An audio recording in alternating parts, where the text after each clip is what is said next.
বাংলাদেশিদের কাছে হাসি ঠাট্টার দেশ উগান্ডা, সেই আফ্রিকার অর্থাৎ ইস্ট আফ্রিকার দেশ উগান্ডার মাটিতে এই মুহূর্তে দাঁড়িয়ে একটা মজার বিষয় শেয়ার করতে যাচ্ছি।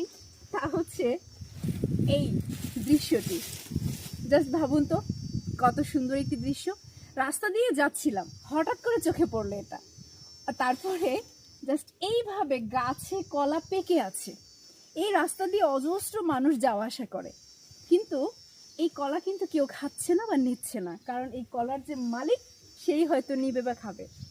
অথচ এই দেশটা নিয়ে আমরা কতটা হাসি ঠাট্টা করি না।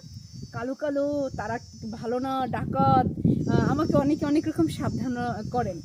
কিন্তু এটা দিয়ে একটা উদাহরণ দিতে চাচ্ছি যে আসলে এই কালো মানুষগুলো ভেতরে কতটা সৎ, কতটা সৎ। চিন্তা করেন, এই রাস্তা দিয়ে যাচ্ছে, যে কেউ চাইলে কিন্তু কলা ছিঁড়ে খেতে পারে, বাট কেউ খাবে না। হ্যাঁ, তো এটা দ্বারা কি বোঝায়? আমরা ভালো নাকি তারা?